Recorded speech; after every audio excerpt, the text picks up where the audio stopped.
नमस्कार, एक बार फिर से आप सभी का स्वागत करता हूं गुरुकुल.com के इस चैनल में। आज के इस वीडियो में हम देखेंगे इतिहास। याद रखिएगा 12 क्लास जो है वह हिस्ट्री के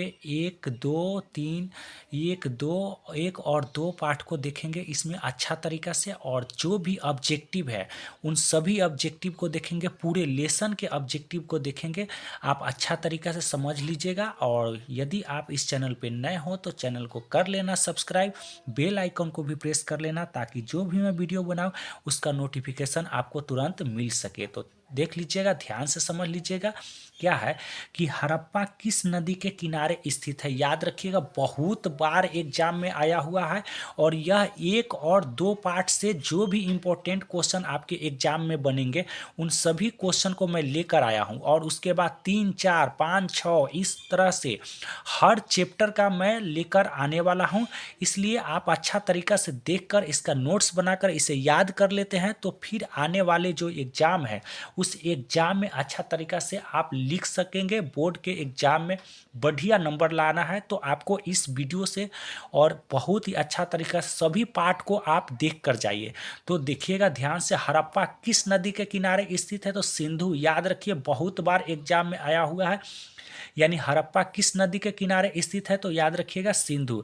हड़प्पा सभ्यता का सबसे बड़ा नगर था तो किसे कहा गया है, मोहनजोदड़ो। याद रखिएगा, बहुत ज़्यादा इंपॉर्टेंट है, बहुत बार एग्जाम में आ रहा है कि हड़प्पा सभ्यता का सबसे बड़ा नगर कौन है, तो मोहनजोदड़ो। आप एक जाकर क्वेश्चन बैंक में देखो ना, बहुत बार ये सब क्वेश्चन जो है ना रिपीट है। याद रखिएगा, ये सब क्वेश्चन क्या है, बहुत बार रिपीट है।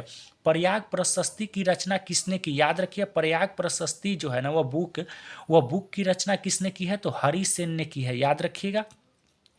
अगला है, सिंधु घाटी के निवासियों को किस धातु का ज्ञान नहीं था। यानी सिंधु घाटी के जो निवासी थे उसे किसका ज्ञान नहीं था, तो लोहा नामक जो धातु था, लोहे की ज्ञान नहीं थी। हड़प्पा सभ्यता में विशाल स्नानागार कहाँ मिले हैं, तो मोहनजोदड़ो में मिले हैं। कहाँ मिले हैं, मोहनजोदड़ो में मिले हैं विशाल स्नानागार। अगला क्या है, देखिएगा ध्यान से, लोथल किस नदी के किनारे स्थित है। याद रखिएगा, लोथल जो है वह किस नदी के किनारे स्थित है उसको देखेंगे। तो देखिएगा, ध्यान से समझ लीजिएगा, लोथल जो है भोगवा नदी के किनारे स्थित है। किस नदी के किनारे स्थित है, भोगवा नदी के किनारे स्थित है। अगला क्या है, राखाल दास बनर्जी को मोहनजोदड़ो के अवशेष कब मिले हैं, तो राखाल दास जो बनर्जी थे उनको मोहनजोदड़ो का अवशेष मिले थे 1922 में। याद रखिएगा, 1922 में मिला है। हड़प्पा सभ्यता के बस्तियों की खुदाई किसने की, तो सर जॉन मार्शल और मार्टिमर हीलर ने की थी। सिंधु घाटी सभ्यता में हल का प्रमाण कहाँ मिला है, तो याद रखिए कालीबंगा से। याद रखिए, कहाँ से मिला है, कालीबंगा से मिला है। आगे देखिएगा, हम लोग देख लेते हैं उसको। वह जो है ना क्वेश्चन देख लीजिएगा, 10 नंबर क्वेश्चन क्या है कि कालीबंगा किस नदी के किनारे अवस्थित है, तो याद रखिएगा कालीबंगा जो है वह है सरस्वती नदी के किनारे स्थित है। ऋग वैदिक कालीन लोग किसकी पूजा करते थे, तो प्रकृति की करते थे। किसकी पूजा करते थे, प्रकृति की करते थे। और अगला क्या है कि धम्म की शुरुआत किसने की थी, तो अशोक। याद रखिए, धम्म यानी धर्म होता है, और यह बौद्ध धर्म से जुड़े थे कौन, तो अशोक। बाद में वह कलिंग की लड़ाई के बाद तो धम्म की शुरुआत किसने की थी, तो याद रखिएगा अशोक। अगला क्या है, गुप्त काल में कौन चीनी यात्री भारत आया था, तो याद रखिएगा कौन चीनी यात्री भारत आया था, तो वह आया था कौन, तो वह फाहियान आया था। याद रखिए। कनिष्क का राज्यरोहण, कनिष्क का राज्यरोहण कब हुआ, तो याद रखिए कनिष्क का राज्यरोहण जो हुआ 78 ईस्वी में हुआ था। कनिष्क का राज्यरोहण कब हुआ था, 78 ईस्वी में हुआ था। अल बिरूनी किसके साथ भारत आया था, तो गजनी के साथ आया था भारत। किसके, मोहम्मद गजनी के साथ आया था। प्रयाग प्रशस्ति किस राजवंश से संबंधित है, तो याद रखिए गुप्त। कौन, गुप्त राजवंश से संबंधित है।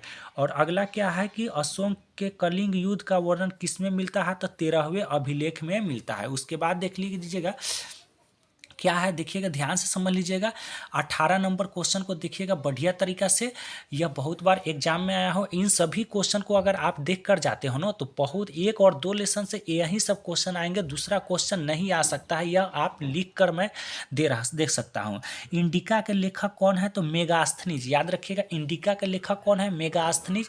लोथल कहाँ है, तो कहाँ है, गुजरात। याद रखिएगा, लोथल कहाँ पड़ता है, तो यह गुजरात में पड़ता है। हड़प्पा की खोज किसने की, तो दयाराम साहनी ने की। कौन की?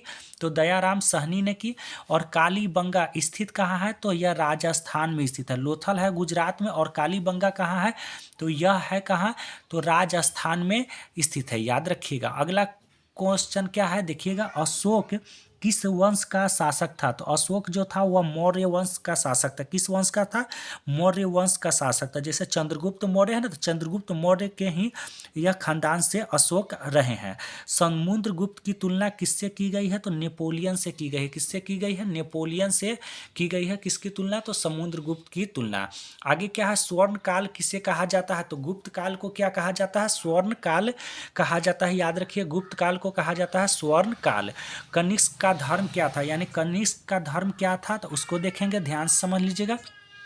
कनिष्क का जो धर्म था वह था बौद्ध धर्म, याद रखिए, बौद्ध धर्म था। उसके बाद धम्म की भाषा क्या थी? धम्म की भाषा क्या थी? तो प्राकृत भाषा थी। धम्म की भाषा क्या थी? तो प्राकृत भाषा थी। और उसके बाद देख लीजिएगा, वह 27 नंबर क्वेश्चन जो है वह 28, पूरे 1 और 2 लेसन से कितने क्वेश्चन है? 28 क्वेश्चन बने हैं। और इन सभी क्वेश्चन को आप देख कर जाइए। उसके बाद हम लोग 3 और 4 पार्ट को लेकर चलेंगे, और 3-4 पार्ट में भी आपको उतना क्वेश्चन मिलेगा। तो आप इसको देख के, जब हम्पी नगर किससे संबंधित है? तो विजयनगर से संबंधित है, याद रखिएगा। हम्पी नगर किससे संबंधित है? तो विजयनगर से संबंधित है। और अयंगर व्यवस्था संबंधित है किससे? तो विजयनगर से ही संबंधित है, याद रखिएगा। तो यह जो है आपका 28 क्वेश्चन हुए। और इसके बाद याद रखिए, पार्ट 1, पार्ट 2, पार्ट 3 करके मैं आपको लाने वाला हूँ, पूरे लेसन का लाने वाला हूँ। इसलिए आप हिस्ट्री का एग्जाम देने जा रहे हैं तो आप सभी कोई बढ़िया तरीका से इस चैनल से जुड़ जाइए। और 12 क्लास के जितने भी चैप्टर हैं उन सभी का आपका इसी पर नोटिफिकेशन मिलेगा।